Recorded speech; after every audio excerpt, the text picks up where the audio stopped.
Iya, pemirsa, untuk mengetahui perkembangan terkini dari pasar mata uang serta transaksi instrumen keuangan lainnya, kita segera bergabung dengan Dealing Room Bank BNI.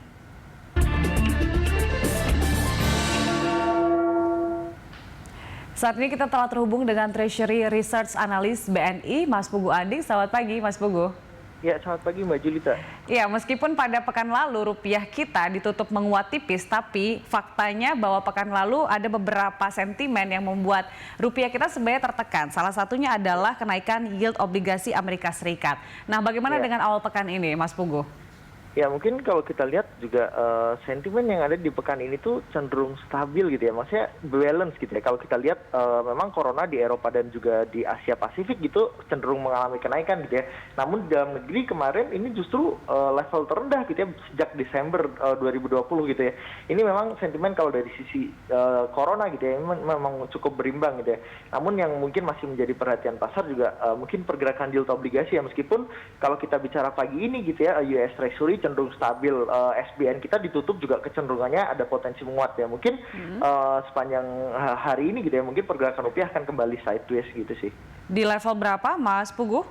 Ya, mungkin kalau kita bicara level antara 14.400 sampai 14.460 atau 70 ya, mungkin 14.470 mungkin untuk pergerakan hari ini. Oke, dalam waktu dekat ini apakah ada rilis data terkait dengan data makro dari sejumlah negara yang akan membuat pergerakan rupiah menjadi fluktuatif, Mas Pugu?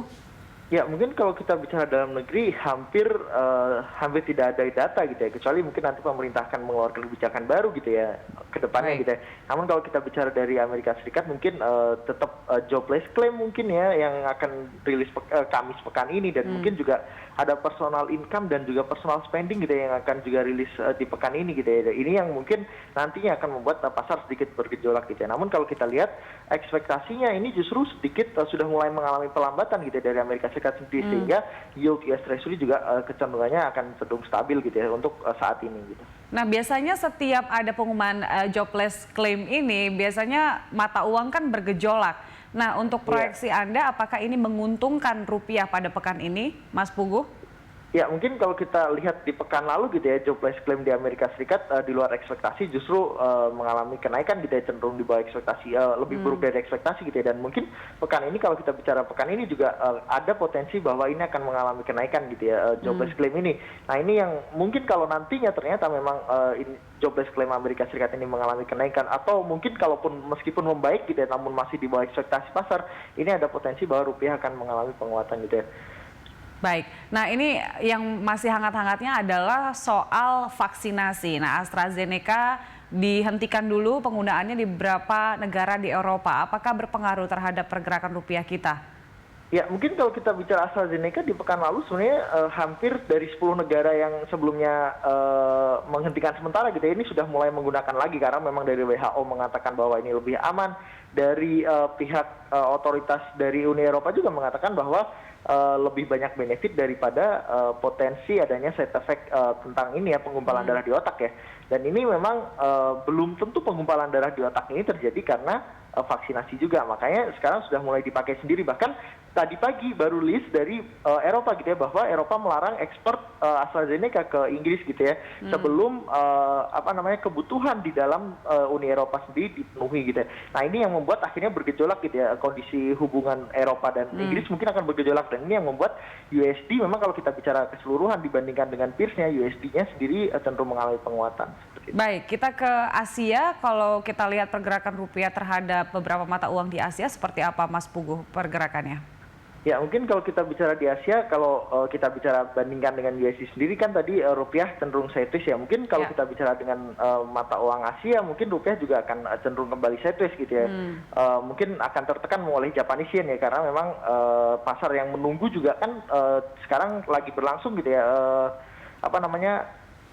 dialog gitu ya antara Amerika Serikat dan China gitu ya di Alaska gitu ya, yang meskipun awalnya sempat bergejolak, namun akhirnya pihak China mengatakan bahwa mereka akan tetap stay sampai Jumat ini gitu ya. Ini yang membuat akhirnya pasar cukup positif gitu ya responnya, dan ini yang pasar yang cenderung menanti ini membuat Japanese yen cenderung mengalami penguatan. Mungkin rupiah akan melemah dibandingkan dengan Japanese yen gitu ya. Mungkin dengan mata uang Chinese yuan gitu ya, ini juga mungkin akan stabil gitu ya, mungkin akan sedikit ada tekanan gitu ya, karena memang corona di China sudah hampir bisa dikatakan hilang gitu ya. Mungkin dengan negara tetangga Singapura dan Malaysia, kecenderungannya rupiah akan sangat stabil sekali seperti itu. Baik, khusus untuk yen dan juga yuan, kehati-hatian seperti apa yang harus kita lakukan selama ini sebagai investor, Mas Pugu?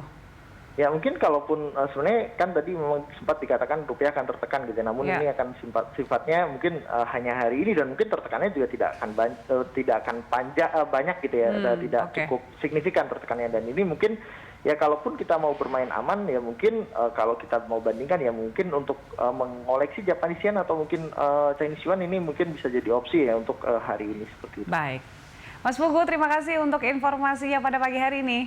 Ya, sama-sama Mbak Julita. Ya pemirsa, itu dia Pugu Andik, Treasury Research Analyst BNI.